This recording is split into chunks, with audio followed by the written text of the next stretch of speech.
এক হাতা করে খালি নেবেন আর এরকম করে দিয়ে দেবেন। একসাথে কিন্তু অনেকগুলো আপনারা দিতে পারেন। দেখুন আমি দিয়ে দিচ্ছি সাইডে সাইডে সব। আর প্রত্যেকটাই দেখুন কি সুন্দর গোল মাটল হয়ে ফুলে যাচ্ছে। একটু তেল নিয়ে পিঠেও আমার ভাজা হয়ে গেল, এবার তুলে নেব। দেখুন তালের সিজন বন্ধুরা, তাই আজকেও তালের একটা রেসিপি নিয়ে চলে এসেছি। সেদিনকে যে আপনাদের বলেছিলাম পাখন পিঠের রেসিপি আপনাদের সাথে শেয়ার করব, সেই রেসিপি আজকে আপনাদের সাথে শেয়ার করব। নমস্কার বন্ধুরা, আমি শম্পা রান্নাঘরে সকলকে স্বাগত জানাইতে। চলুন রেসিপিটা শুরু করে দিই। আর আগের দিনকে তো আপনাদেরকে আমি তাল কেকে দেখিয়েছিলাম, আজকে আমি তালটা কেকে নিয়ে যেরকম পরিমাপ করছি বন্ধুরা, আপনারা যদি এরকম সঠিক পরিমাপ করেন তাহলে কিন্তু আপনাদের পাখন পিঠেটা খুবই সুন্দর খেতে হবে। দেখুন আমি একটা কাচের বাটি নিয়ে নিয়েছি। কাচের বাটি প্রথমে সবকিছুই এক বাটি করে দেবো বন্ধুরা। তো প্রথমে এক বাটি চালের গুঁড়ো দিয়ে দিলাম। এটা আমি আতপ চালের গুঁড়ো নিয়েছি। আপনাদের কাছে যদি শুকনো গুঁড়োটা না থাকে আতপ চাল ভিজিয়ে একটু শুকিয়ে গুঁড়ো করে নিতে নেবেন। বাটি ময়দা, সুজি, নারকেল কুড়া, স্বাদ মতো চিনি। চিনিটা কিন্তু কোনো পরিমাপ নেই বন্ধুরা, আপনারা যেরকম মিষ্টি খাবেন সেরকম দেবেন। তবে এখানে 5 চামচ চিনি দিয়ে দিলাম। আর দিয়ে দিচ্ছি কয়েকটা মৌরি আর 4টে এলাচ আমি এখানে থেতো করে নিয়েছিলাম। এর খোলাগুলো দেব না, এর দানাগুলোকে দিয়ে দেব। অল্প একটু পাউডার দুধ আর এখানে স্বাদ মতো অল্প একটু লবণ অ্যাড করে দিচ্ছি। শুকনো উপকরণগুলোকে খুব ভালো করে মিশিয়ে নেব। দিচ্ছি দেখুন 1 চিমটি মতো বেকিং সোডা। এবার খুব ভালো করে শুকনো উপকরণগুলোকে মিশিয়ে নেব। গুলো খুব ভালো করে মিশিয়ে নিয়েছি। এবার ওই বাটির এক বাটি দিয়ে দিচ্ছি তালের পাল। দেখুন এখানে আমি দুধ খানিকক্ষণ আগে জাল দিয়ে একটু ঠান্ডা করে নিয়েছি। তো এই দুধটা দিয়ে এবার ব্যাটারটা গুলে নেব।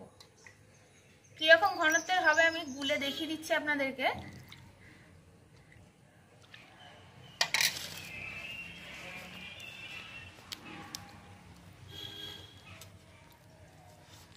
বন্ধুরা ব্যাটারটা আমার অল্প অল্প করে দুধ দিয়ে গোলা হয়ে গেছে।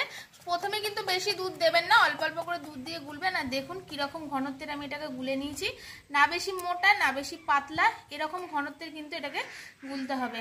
আর এটাকে এখন আমি আধ ঘন্টা রেস্টে রেখে দেবো। চাপা দিয়ে আধ ঘন্টা রেস্টে রেখে দিলাম।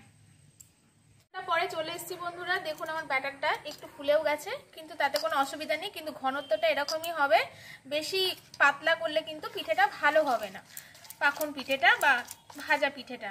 এখানে দেখুন আমি উনুন জ্বালিয়ে তেল বসিয়ে দিয়েছি, সাদা তেল কড়াতে। আর তেলটা কিন্তু খুব ভালো করে গরম করবেন, না হলে কিন্তু ভালো হবে না। এবার এখানে এক হাতা করে এরকম ব্যাটার নেব আর এরকম করে দিয়ে দেবো। দেখুন দেওয়ার সাথে সাথে এটা কি সুন্দর ফুলে গোলমাটল হয়ে গেছে। আর এরকম করে এটাকে এবার উল্টে দেবেন। দেখুন প্রত্যেকটা পিঠে কিন্তু আপনাদের ফুলবে। আমি যেরকম এতে আপনাদেরকে দেখিয়েছি সেরকম যদি পারফেক্ট সব কিছু দিয়ে আপনারা ব্যাটারটা বানান।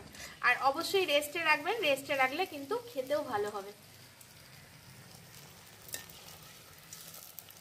আর এবার লাল লাল করে ভেজে নেব।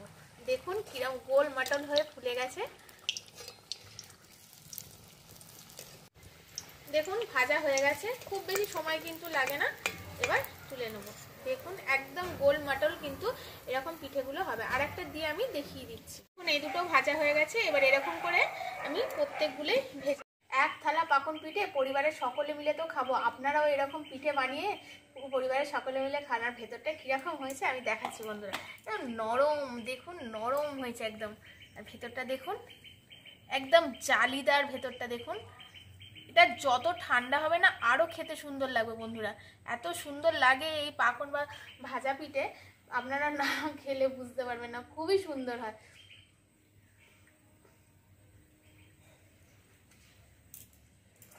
দারুণ হয়েছে বন্ধুরা। এইরকম পদ্ধতিতে এরকম তালের পাকন পিঠে বা ভাজা পিঠে আপনারাও বাড়িতে বানিয়ে খান। আর আমার চ্যানেলের নিত্য নতুন নতুন রেসিপিতে প্লিজ বন্ধুরা আমার চ্যানেলটিকে সাবস্ক্রাইব করে শেয়ার লাইক কমেন্ট করে দেবেন। পাশে থাকা বেল আইকনটা প্রেস করে রাখবেন যাতে আমাদের ভিডিও সবার আগে আপনাদের কাছে পৌঁছে যায়। যারা ফেসবুক থেকে দেখছেন রেসিপিগুলো ভালো লাগলে পেজটিকে ফলো করে রাখবেন। আজকের মতো আসি বন্ধুরা, আবার নিয়ে আসবো একটা নতুন রেসিপি আপনাদের সাথে শেয়ার করার জন্য। ততক্ষণ সবাই সুস্থ থাকবেন, ভালো থাকবেন, সাবধানে থাকবেন। আজকের মতো টাটা বন্ধুরা।